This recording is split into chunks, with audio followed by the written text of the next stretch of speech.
गुजरात के अहमदाबाद में हुए प्लेन क्रैश के बाद पूरा देश और पूरी दुनिया ये जानने की फिराक में है, ये जानना चाहती है कि आखिर ये हादसा हुआ कैसे।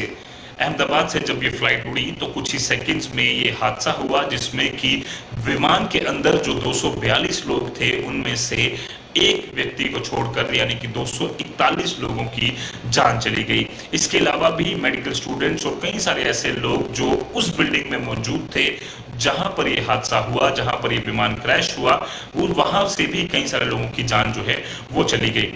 इस सब के बाद सबके मन में ये सवाल है कि आखिर ये हादसा हुआ कैसे, इसके रीजंस पता चलने चाहिए, ताकि अगर इसमें ऐसी कोई तकनीकी खामी थी जिसकी वजह से ये हादसा हुआ, आगे से वो तकनीकी खामी किसी और जहाज में ना हो, ये इंश्योर किया जाए। ऐसे में सबसे ज्यादा जरूरी होता है इस कमर्शियल प्लेन्स में और इसी तरह के प्लेन्स में मौजूद ब्लैक बॉक्स अहमदाबाद से उड़ने वाली इस फ्लाइट में, बोइंग फ्लाइट में यहाँ पर जो था वो मिल चुका है। ये दरअसल ऑरेंज कलर का एक बॉक्स होता है जिसमें कि सारी जरूरी जो जानकारियां हैं वो मौजूद होती हैं। सबसे पहले पूरा डेटा रिकॉर्डिंग जो है वो इसमें मौजूद होती है, जिसे डीवीआर कहा जाता है, और सीवीआर भी यानी कि कॉकपिट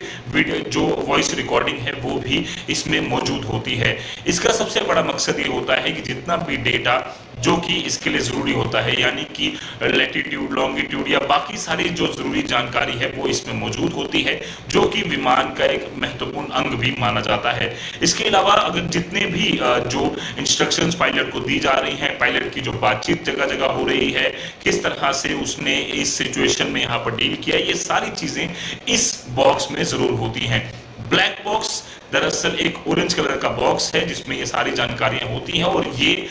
अगर पूरा विमान तबाह भी हो जाए फिर भी ये ब्लैक बॉक्स जो है वो इसकी इतनी क्षमता होती है, इसे इस तरह से डिजाइन किया जाता है कि ये 1000 डिग्री सेल्सियस से भी ज्यादा का जो तापमान है वो सहन कर सकता है। कितना भी तरह का जोर इस पर पड़ जाए, कितना भी दबाव पड़ जाए, ये टूटता नहीं है, किसी भी तरह से अलग नहीं होता। और अगर कई बार हमने देखा है कि जो जहाज हैं वो पानी में उतारे जाते हैं ताकि लोगों की जान बच सके क्रैश के दौरान, और ऐसे में उस दौरान भी ये ब्लैक बॉक्स पूरी तरह से बचा रहे और कम से कम 30 दिन तक ये अपने जो सिग्नल्स हैं वो भेजता रहता है ताकि इस ब्लैक बॉक्स को आसानी से ढूंढा जा सके। ऐसे में ये ब्लैक बॉक्स काफी ज्यादा महत्वपूर्ण होता है। दरअसल ये सारी चीजें जो हैं,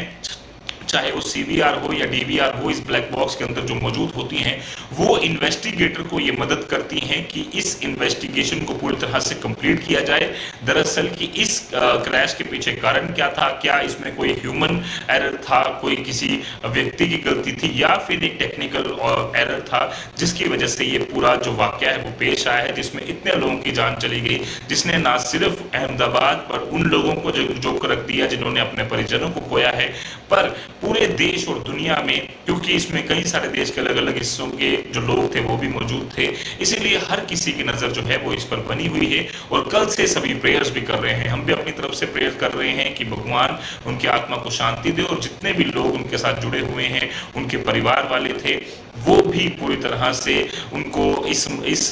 दुख के समय में, इस गंभीर समय में और इस बुरे समय में उनको भगवान शक्ति दे कि वो इस दुख को सहन कर सकें। पर आगे से ये हादसा ना हो उसके लिए इस ब्लैक बॉक्स का मिलना काफी ज्यादा जरूरी था, वो मिल चुका है, और अब आगे इन्वेस्टिगेटर पूरी तरह से इन्वेस्टिगेट कर इसके पीछे, इस क्रैश के पीछे के कारण को पूरी तरह से यहाँ पर खंगालेंगे।